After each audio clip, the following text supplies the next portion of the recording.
ಈ ಬೇಜಾರ್ ಗೀಜಾರ್ ಯಾಕೆ ಯಾಕೆ ಯಾಕೆ? ಅಣ್ಣ ನನಗೇನೂ ಆಗಿಲ್ಲ, ಕೆಲಸ ಬೇಗ ಆಗಬೇಕು ಅನ್ನೋ ಟೆನ್ಷನಲ್ಲಿದ್ದೆ ಅಷ್ಟೆ. ಹಾಗಿದ್ರೆ ಬೇಗ ಬೇಗ ಕೆಲಸ ಮುಗಿಸ್ಬೇಕು. ಇವತ್ತು ಯಾಕೋ ಬೇಜಾರ ಕೆಲಸ ಮಾಡೋ ಆಗಿದೆ. ಹಾಗೇನೂ ಇಲ್ಲ, ಹದದಲ್ಲಿ ಬೇಯಿಸ್ತಾ ಇದ್ದೀನಿ ಅಷ್ಟೆ. ಈಗ ನೋಡಿ ಸೂಪರ್ ಫಾಸ್ಟ್ ಅಡುಗೆ ಶುರು. ಇದು ಇದು ನನ್ನ ಕುಕ್ತಂಗಿ ಅಂದ್ರೆ.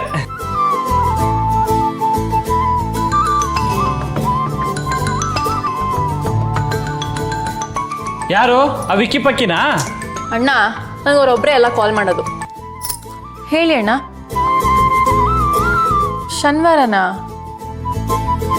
ಈಗಾಗಲೇ ಶನಿವಾರ ಬೇರೆಯವ್ರು ಬುಕ್ಕಿಂಗ್ ಮಾಡ್ಕೊಂಡಿದಾರಣ್ಣ. ಇಲ್ಲ, ಹಿಂದೆ ಮುಂದೆ 4 ದಿನಕ್ಕೂ ಬುಕ್ಕಿಂಗ್ ಆಗಿದೆ. ಶುಕ್ರವಾರ ಆಗುತ್ತಾ?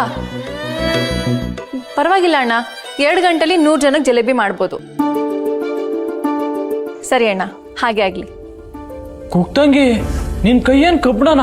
ಅಷ್ಟೊಂದು ಆರ್ಡರ್ ತಗೊಂತಿದ್ಯಲ್ಲ, ನಿನ್ ಕೈಯಲ್ಲಿ ಮಾಡಕ್ಕಾಗುತ್ತಾ? ಮಾಡಲೇಬೇಕಲ್ಲ ಅಣ್ಣ, ದುಡ್ಡು ಹೊಂದಿಸ್ಬೇಕಲ್ಲ. ನಗು ಕಾಫಿ. ಮಲ್ಲಿ, ಸಾಲ್ಗಾರರು ಮತ್ತೆ ಪ್ರಾಬ್ಲಮ್ ಕೊಡ್ತಿದ್ದಾರಾ? ಹಾಗೇನಿಲ್ಲ ಮೇಡಮ್. ಏನಾದರೂ ಸಮಸ್ಯೆ ಇದ್ರೆ ಹೇಳ್ಬೋದಲ್ಲ, ಅಡ್ವಾನ್ಸ್ ತಗೋ. ಬೇಡ ಮೇಡಮ್, ಅಡ್ವಾನ್ಸ್ ತಗೊಂಡ್ರೆ ತಿಂಗಳ ಕೊನೆಯಲ್ಲಿ ಮನೆ ಖರ್ಚು ಕಷ್ಟ ಆಗುತ್ತೆ. ಬೇರೆ ಏನಾದರೂ ಸಹಾಯ ಬೇಕಾ? ನೀವಿದ್ದೀರಾ ಅನ್ನೋ ಧೈರ್ಯ ಸಾಕು ಮೇಡಮ್. ಕೇಳಿದ್ರೆ ನೀವು ಸಹಾಯ ಮಾಡ್ತೀರಾ, ಇಲ್ಲ ಅನ್ನಲ್ಲ ಅನ್ನೋ ನಂಬಿಕೆಯಲ್ಲಿ ಪ್ರತಿ ಸಲ ನಿಮ್ಮ ಹತ್ರ ಕೇಳ್ಕೊಂಡ್ ಬರಬಾರ್ದಲ್ವಾ? ಅದು ಸರಿ ಹೋಗಲ್ಲ ಮೇಡಮ್. ನಿನ್ನ ಸ್ವಾಭಿಮಾನ ನಂಗೆ ಅರ್ಥ ಆಗುತ್ತೆ ಮಲ್ಲಿ. Thank you madam. ಕಷ್ಟನ ಧೈರ್ಯವಾಗಿ ಹೆದರ್ಸೋದು ಕಲಿ ಅಂತ ನೀವೇ ಹೇಳ್ತಾ ಇರ್ತೀರಲ್ಲ, ನಾನು ಧೈರ್ಯವಾಗೇ ಇದ್ದೀನಿ, ಸಮಸ್ಯೆನ ಎದುರಿಸ್ತೀನಿ. ಗುಡ್. ನಿನಗೆ ಆ ಕೆಪಾಸಿಟಿ ಇದೆ ಅಂತ ನಾನು ಸುಮ್ಮನಾಗ್ತಿದ್ದೀನಿ. ನೋಡು, ನನ್ನಿಂದ ಏನಾದರೂ ಸಹಾಯ ಬೇಕಿದ್ರೆ ಕೇಳು, ಮುಜುಗರ ಪಟ್ಕೋಬೇಡ, ನಾನಿದ್ದೀನಿ. ಅಂಡರ್ಸ್ಟುಡ್? ನಂಗೆ ಗೊತ್ತು ಮೇಡಮ್. ನಾಗು, ಕಾಫಿ ತಂದ್ಕೊಡಿ. ಮ್ಯಾಮ್. ಕುಕ್ತಂಗಿ, ಶಾಶ್ವತಿ ಮೇಡಮ್ ಇದಾರಲ್ವಾ, ನೀನು ಇಷ್ಟೊಂದು ಕಷ್ಟಪಡೋದು ಬೇಕಾ? ಅಣ್ಣ, ಇವತ್ತು ತಟ್ಟೆಲಿ ಅನ್ನ ಇದೆ, ನಾಳೆ ಅನ್ನಕ್ಕೆ ದುಡಿಬೇಡ ಅಂತಿದ್ಯಾ? ಈಗಾಗಲೇ ಈ ಮನೆ ಹಣ್ಣದ ಋಣದಲ್ಲಿದ್ದೀನಿ. ನನಗೆ ಇನ್ನೂ ಸಿಂಪತಿ ಬೇಡ ಅಣ್ಣ, ಈ ಕೊಡ್ತಾ ಇರೋ ಗೌರವನೇ ಸಾಕು.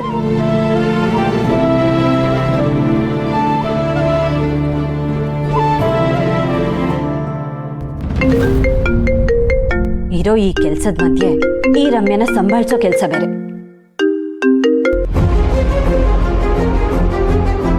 ಹಲೋ ರಮ್ಯಾ, ಹೇಗಿದ್ಯಾ? ಇದು ಯಾವ್ದು ರೆಸಾರ್ಟ್ ಅಲ್ಲಿ ತಂದಿಟ್ಟು ಹೇಗಿದ್ಯಾ ಅಂತ ಬೇರೆ ಕೇಳ್ತಿದ್ಯಾ? ರಿಲ್ಯಾಕ್ಸ್ ರಮ್ಯಾ, ಫಾರಿನ್ ಹೋಗೋಕೆ ನೀನೇ ಅಲ್ವಾ ಬೇಡ ಅಂದಿದ್ದು? ಹಾಗಂತ ಇಲ್ಲಿ ತಂದ್ಬಿಡು ಅಂತ ಹೇಳಿದಿನ? ನಂಗೆ ಇಲ್ಲಿ ಎಷ್ಟು ಬೋರ್ ಆಗ್ತಿದೆ ಗೊತ್ತಾ? ಸ್ವಲ್ಪ ದಿನ ರಮ್ಯಾ, ನೀನ್ ಫಾರಿನ್ ಹೋಗ್ಲಿ ಅಂತಾನೆ ಅರು ಅಮ್ಮ ನಿಂಗೆ ಟಿಕೆಟ್ ಕೊಟ್ಟಿದ್ದು.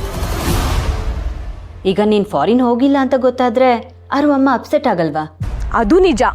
ಈ ಟೈಮಲ್ಲಿ ಅರು ಅಮ್ಮಂಗೆ ನನ್ನ ಮೇಲೆ ಒಳ್ಳೆ ಇಂಪ್ರೆಷನ್ ಇರಬೇಕಾಗಿದ್ದು ತುಂಬಾ ಇಂಪಾರ್ಟೆಂಟ್. ರಮ್ಯಾ, ನೀನ್ ತುಂಬಾ ಒಳ್ಳೆ ಹುಡುಗಿ. ದುಡುಕಿ ಏನೇನೋ ಮಾಡಬೇಡ.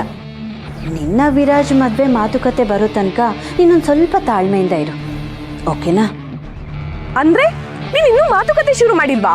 ದೊಡ್ಡದಾಗಿ ಮದ್ವೆ ಮಾಡಿಸ್ತೀನಿ ಅದು ಇದು ಅಂತ ಹೇಳ್ದೆ, ಇಷ್ಟು ಸ್ಲೋ ಆಗಿದ್ರೆ ಹೇಗೆ?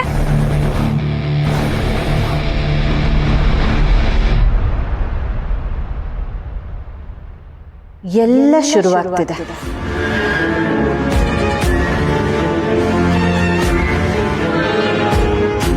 ಇದರಲ್ಲಿ ವಿರಾಜ್ಗೆ ಸೂಟ್ ಆಗೋ ಹುಡುಗಿ ರಾಶಿ ನಕ್ಷತ್ರ ಇದೆ. ರಾಜಲಕ್ಷ್ಮಿ ಯೋಗ ಇರೋ ಹುಡುಗಿ ಆಗ್ಬೇಕು ಅಂತ ಹೇಳಿದೆ. ನಿನ್ನ ರಾಶಿ ನಕ್ಷತ್ರ ಯಾವುದು? ರಾಶಿ ನಕ್ಷತ್ರನಾ? ಏಕೆ? ಮದ್ವೆ ಮಾಡ್ಸೋದಕ್ಕೆ ಬೇಕಲ್ವಾ ರಮ್ಯಾ? ಹೌದಲ್ವಾ? ತುಲಾ ರಾಶಿ, ಸ್ವಾತಿ ನಕ್ಷತ್ರ ಅನ್ಸುತ್ತೆ. ಎಷ್ಟು ಸಾಕು.